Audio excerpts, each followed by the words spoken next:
श्रीमद् भगवत महापुराण के कथा में जौन बा जे ई कथा के भक्ति पूर्वक भगवान के कीर्तन केला से अंदर में मानसिक संतुलन, मानसिक वृद्धि, कौनो भी व्यक्ति सुनता, काम से भी पीड़ित व्यक्ति, क्रोध से भी व्यक्ति पीड़ित होकर, लोभ से भी, मद से, मत्सर से जौन भी व्यक्ति कथा का सुन लेता ओकर बहुत ही उदार अंदर से आ जाई। भाऊ न तो वैष्णव अपराध कर सकता, न तो गुरु अपराध कर सकता। यानी आजकल लोग वैष्णव अपराध और गुरु अपराध करे से देखे, गुरु के निंदा, वैष्णव निंदा जौन भी बा अपना लोभ मोह के चक्कर में पड़ के करत रहता, और सेवक स्त्री के प्रति व्यभिचार रहता। जौन भी बा एकर नीच से नीच व्यक्ति के अगर कथा का श्रवण कर लेता तो ओकर भी मुक्ति प्राप्त हो जाए। आज के जिंदगी में लोग एह से बचत नहीं पावत, तथा धनहीन व्यक्ति हो उहो कथा का सुनी तो नियम पूर्वक सुने तो ओकरो भी मुक्ति मिल जाए। ऐसे आगे कौना प्रकार से जौन श्रुत जी बतावता रहन, एवं कृत्वा वर्त विधि मुदापन मथाचरित जन्म विष्टमृति व्रत कर्तव्य फलम का दीक्ष भी। यानी जौन भी इस प्रकार इस व्रत की विधियों का पालन करके फिर उदापन करे, यानी कथा के नित्य रूप से सुनी तनी और उदापन कर तनी, यानी 7 दिन सुनला के बाद ओकरा के समझे कि विधि पूर्वक पुनाहुत जिसके विशेष फल की इच्छा हुए जन्म अष्टमी व्रत के समान ही इस कथा व्रत का उत्पादन करे। जन्म अष्टमी के समान जैसे जन्माष्टमी के पूजा कल जाला पूरा धूमधाम से, वैसे पूजन के व्रत के समापन करी। किंतु जो भगवान के किंचन भक्त थे उनके लिए उद्पान का कोई आग्रह नहीं है, वे श्रवण से ही पवित्र हो जाते हैं। और जे भगवान के सेवक बा वो मात्र श्रवण से ही पवित्र हो जाई, क्योंकि वे तो निष्काम भगवत भक्त है। जे निष्काम ओकरा अंदर कोनो भी काम, क्रोध, लोभ, मोह, मत्सर ना होला, वो समझी कि असही मुक्ति प्राप्त कर जाए।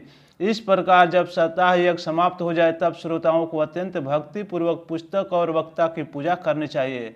तब पूजा अगर समाप्त हो जाता ओकरा बाद से भक्त जे भी कथा कहे वाला बा और जे उ पुस्तक भक्ति पूर्वक ओकरा के पूजा करे के चाहिए। श्रोताओं के प्रसाद, तुलसी जौन भी बड़ुए मलाएं दे, सब लोग मृदंग, झांकी, मनोहर ध्वनि से सुंदर कीर्तन करे। ऐसे भगवान के कीर्तन के इतना जबरदस्ती वर्णन बा कि भगवान के कीर्तन कैला से वैज्ञानिक दृष्टिकोण भी भगवान मनुष्य के होला। और जौन भी बा जय जयकार, नमस्कार, शंखा ध्वनि घोष कराएं तथा ब्राह्मणों और इच को धन और अन्न दे। और जौन भी ब्राह्मण बड़ान और भिक्षा वृत्ति करे वाला बड़ान व्यक्ति ओकरा के भी भिक्षा और अन्न के प्रदान करे के चाहिए, भोजन करावे के चाहिए। और फिर जो श्रोता विरक्त कर्म की शांति के लिए दूसरे गीता पाठ करे, गृहस्थ को हवन करे, उसे हवन में 10 कंद का एक एक श्लोक पढ़कर विधि पूर्वक खीर, मधु, घृत, तिल और अन्न आदि सामग्रियों से आहुति दे।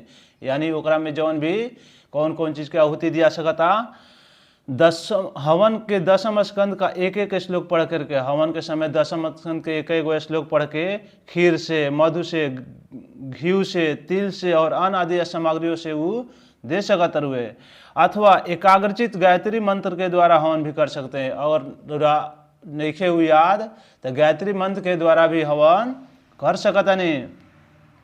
और होम करने की शक्ति न हो तो उसका फल प्राप्त करने के लिए ब्राह्मणों को हवन सामग्री दान करे तथा नाना प्रकार की त्रुटियों को दूर करने के लिए विधि में फिर जो न्यूनधिकता रह गई हो उसके दोष की शांति के लिए विष्णु सहस्त्र नाम का पाठ करे।